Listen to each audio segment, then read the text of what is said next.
कर में प्रधान विश्व करी राखा, जो जस करहि तस फल चाखा। बंधु, संसार में केवल कर्म ही ऐसा मित्र होता है जो आपको यहां भी साथ देता है और जाने के बाद भी साथ देता है। एक छोटी सी कहानी है, इस कहानी के माध्यम से शायद आप समझ जाएंगे कि मनुष्य का सच्चा मित्र, सच्चा दोस्त कौन होता है। बंधु, एक व्यक्ति के 3 मित्र थे। वह व्यक्ति अपने तीनों मित्रों के साथ जगह जगह घूमता फिरता, कभी पार्क जाता, कभी तीर्थ स्थलों में जाता, कभी बाजार में घूमता, कभी होटलों में ठहरता। नाना प्रकार से वह ऐशो आराम करता रहा उन मित्रों के साथ। समय गुजरता चला जाता है और उस व्यक्ति की चौथी अवस्था आ जाती है। बुढ़ापा उसे घेर लेता है, जकड़ लेता है और वह व्यक्ति बुढ़ापे के कारण शक्तिहीन हो जाता है। उसके पास चलने फिरने की शक्ति भी समाप्त हो जाती है। अर्थात वह समय आ जाता है कि अब उस व्यक्ति को इस दुनिया से, इस संसार से जाना पड़े।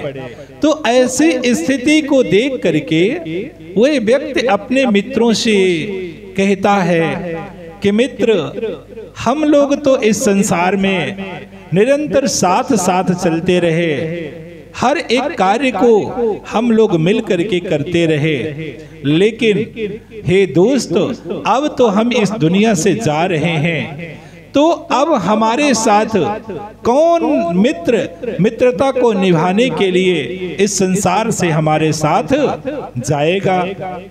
ऐसा सुन करके बंधु, पहला मित्र कहता है कि मित्र, हम लोग इस संसार के साथी हैं, अब आप इस संसार को छोड़ करके जा रहे हैं तो हम आपके साथ नहीं चल पाएंगे। ऐसा सुन करके वह व्यक्ति बड़ा दुखी होता है, चिंतित हो जाता है कि जिसके साथ हम इस संसार में हमेशा चलते रहे, तो वह मित्र अब हमारा साथ देने के लिए तैयार नहीं है। ऐसा विचार करते हुए वह व्यक्ति अपने दूसरे मित्र से कहता है कि मित्र, क्या तुम हमारे साथ इस संसार के बाद आगे का सफर तय करेंगे? दूसरा मित्र भी यही जवाब देता है, कहता है दोस्त, हम तो इस संसार के साथी हैं, संसार में हम आपके साथ रहे, परंतु आप जब इस दुनिया को, इस संसार को छोड़ करके जा रहे हैं तो हम तो आपके साथ नहीं जा पाएंगे। अब आगे का सफर आपको अकेला ही करना पड़ेगा। हाँ, हम इतना जरूर कर सकते हैं कि आपका जो अंतिम संस्कार है वह पूर्ण विधि विधान के साथ कराएंगे, शास्त्रोक्त विधान के साथ हम आपका अंतिम संस्कार करा सकते हैं, परंतु हे दोस्त, अब तो आपको आगे का सफर अकेला ही करना पड़ेगा। ऐसा सुन करके तो वह मित्र बड़ा चिंतित होने लगता है कि वाह रे मित्रों, तुम लोग तो इस संसार में हमारे साथ निरंतर रहे, लेकिन अब जब हम इस दुनिया को छोड़कर जा रहे हैं, इस संसार को छोड़ करके जा रहे हैं, तब आप लोग मित्रता निभाने से इनकार कर रहे हैं। कैसे मित्र हैं आप लोग कि अब आगे का सफर करने के लिए आप लोग हमारा साथ नहीं देना चाहते। ऐसा विचार करते हुए वह व्यक्ति बड़ा दुखी होता है। लेकिन बंधु, जब वह अपने तीसरे मित्र से बात करता है कहता है अपने तीसरे मित्र से कि मित्र, दो मित्रों ने तो अच्छी तौर से मित्रता निभाई, उन्होंने साफ शब्दों में कह दिया कि अब हम आगे का सफर आपके साथ नहीं कर पाएंगे, इस संसार के हम साथी थे, परंतु जब आप संसार को छोड़ करके जा रहे हैं तब हम आपके साथ नहीं चल पाएंगे। लेकिन मित्र, तुम बताओ, तुम क्या करोगे? क्या तुम हमारे साथ आगे का सफर करने के लिए चलोगे, या तुम भी उन्हें दो मित्रों की तरह जवाब दे दोगे?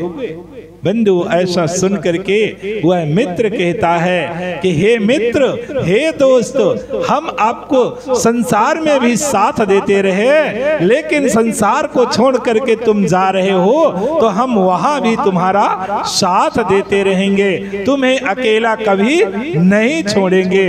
बंधु, जानते हैं वह तीन मित्र कौन थे? वह तीन मित्र थे धन, परिवार और कर्म। धन परिवार तो आप संसार में साथ देता है, लेकिन बंधुओं, कर्म ही एक ऐसा मित्र होता है, एक ऐसा दोस्त होता है जो संसार में भी साथ देता है और संसार के जाने के बाद भी आपके साथ हमेशा रहता है। इसलिए बंधुओं, आप लोग कर्म को निरंतर विचार करने के बाद ही किया करें, अर्थात सत्कर्म करते रहें, अच्छा कर्म करते रहें, ताकि आप यहाँ भी सुखी रहें और जाने के बाद भी आपका जीवन आनंदित हो जाए। अर्थात कहने का तात्पर्य है कि यदि आप लोग सत्कर्म करेंगे, अच्छा कर्म करते रहेंगे, तो लोक और परलोक दोनों संभर जाएगा, जिससे आपका जीवन सफल हो जाएगा। इन्हीं शब्दों के साथ हम आशा करते हैं कि आप निरंतर सत्कर्म करते हुए अपने इस मानव जीवन को, दुर्लभ तन को, दुर्लभ जीवन को सफल बना लेंगे।